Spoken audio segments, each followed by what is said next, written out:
EVs are in big trouble. Audi's CEO just showed the red light to EVs, sending a shocking warning, leaving all EV car makers in disbelief. He thinks the political leaders are jumping on EVs too fast. He's like, gas cars still have many years left. Stop pushing EVs so dang hard.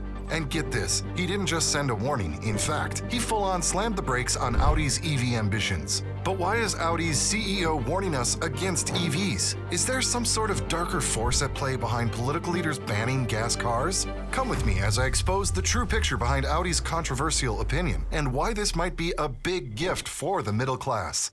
So here's what exactly happened. Audi's CEO Gernot Döllner dropped a bombshell in a recent interview. He's basically telling all EV makers to push the brakes on ditching combustion engines too fast. His message is clear: don't rush into EVs and force them onto the common man too quickly. Now, refresh my memory, but wasn't Audi the first car maker to jump into the scene with their e-tron series? Well, yes, but since then, their growth has been extremely slow. So much so that BMW and Mercedes have surpassed Audi in sales by a huge margin. But this hesitation for making EVs is not just a coincidence. Audi's CEO is completely against EVs and doesn't want everyone jumping on the hype train as soon as they can. And it's not just a slight delay. We're talking about major pushbacks. The much-anticipated Q6 e-tron, which everyone's been waiting for, now won't see the light of day until summer 2024. That's a 2-year delay from its original plan in 2020. And it's not just the Q6 e-tron caught in this time warp. Other electric models from Audi are also getting a rain check.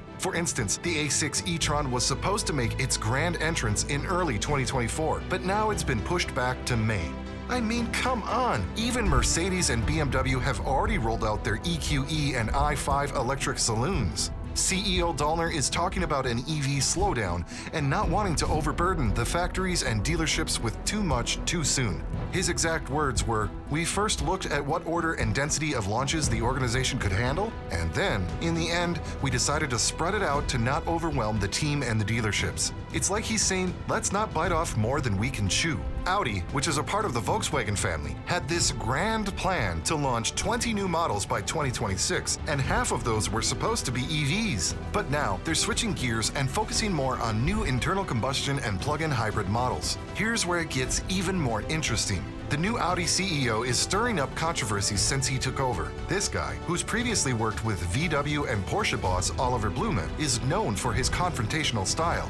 Now, it's worth noting that VW as well as Porsche aren't fully on board with the EV race either. Porsche is already cooking up their own new hydrogen fuel in a top-secret project called Hara-Oni, while VW is facing huge consumer backlash due to poor quality EVs and their poor range. Audi's CEO's main plan is this: he wants to launch EVs, but at a very slow pace. This guy is smart. He's seen that while initially people jumped in line to try out EVs, but now the market is in red. EVs are spending a lot of time in dealer lots, and consumers would rather buy a hybrid than an EV. He wants to give us a choice between gas cars and EVs. Some of you might need an EV for a secondary city car, while some of you might not need one at all. After all, EVs come with a boatload of anxiety and a host of problems that no one's ever talked about before. Now here's the major scoop. A report just leaked and it's exposed some major, and I mean major, issues with EVs. First up, the battery issue.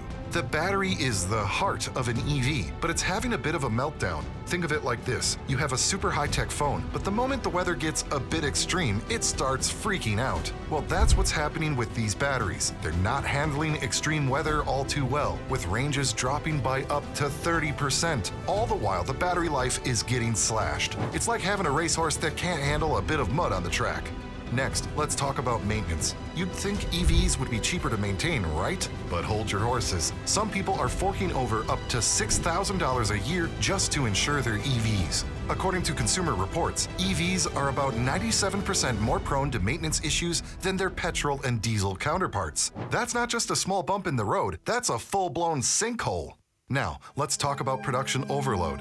Thanks to political pressure, all brands have been churning out EVs like there's no tomorrow. But it feels like they're cutting corners to meet these ambitious goals, and it's showing in the quality of their cars. Imagine trying to sell something that even you aren't confident about. At the end of November, car dealers across the US were sitting on a 114-day supply of new EVs. This number is staggering compared to the 71-day supply of inventory for the auto industry overall. Historically, a 60-day supply was considered ideal, but now it's like we're in uncharted territory. The lots are overflowing with these silent, unsold electric chariots, symbols of the future that seems to be stalling before it even gets going. Now you might be thinking, but wait, didn't I hear EV sales were skyrocketing? And you're right.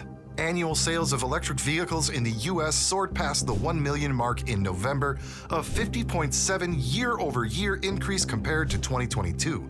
But here's the twist. While EV sales volumes continue to climb, inventory levels are ballooning even faster. For example, the Ford F-150 Lightning is sitting on a 111-day supply, while the Chevy Bolt EUV's inventory sits a mere 59 days. Other models like the Nissan Leaf, Kia EV6, and the Mustang Mach-E are in a similar predicament with higher than average inventory.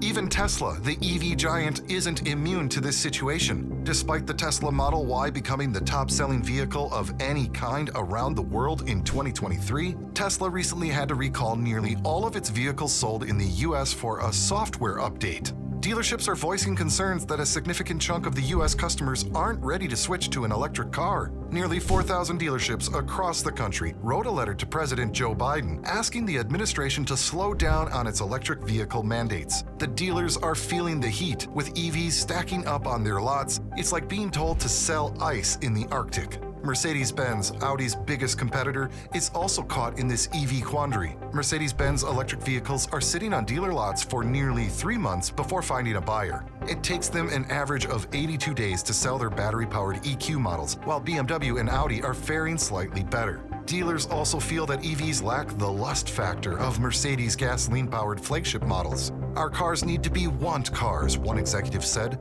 The S-Class and AMG GT Coupe have maintained good loyalty because they're aspirational, but an EQS? Not so much. Meanwhile, over at Volkswagen, Audi's parent company, they're tightening their belts with some cost-cutting measures to keep things on track. It's like everyone in the auto world is walking on a tightrope right now. And here's a twist. Tesla's NACS North American Charging Standard is set to become an official charging standard in North America. It's like Tesla is laying down the rules of the game.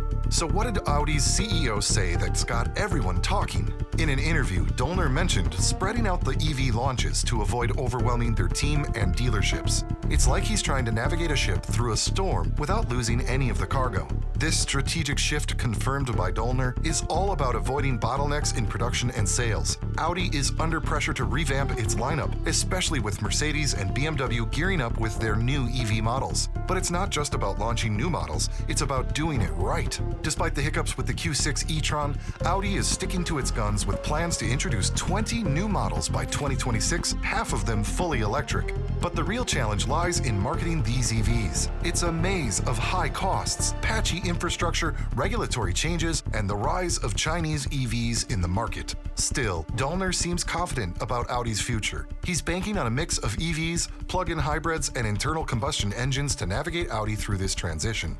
In the end, one thing is clear. EVs are certainly not as good as everyone first thought, and perhaps we were too quick to give up on combustion engines. The government knows it, the car makers know it, and given the high prices of EVs, your wallet definitely knows it. Should the car makers protest against the government EV push? Let me know your thoughts down in the comments below. I just uploaded a video about groundbreaking news that could hurt the entire EV industry. Do check it out if you want to be truly shocked by what's about to happen with EVs.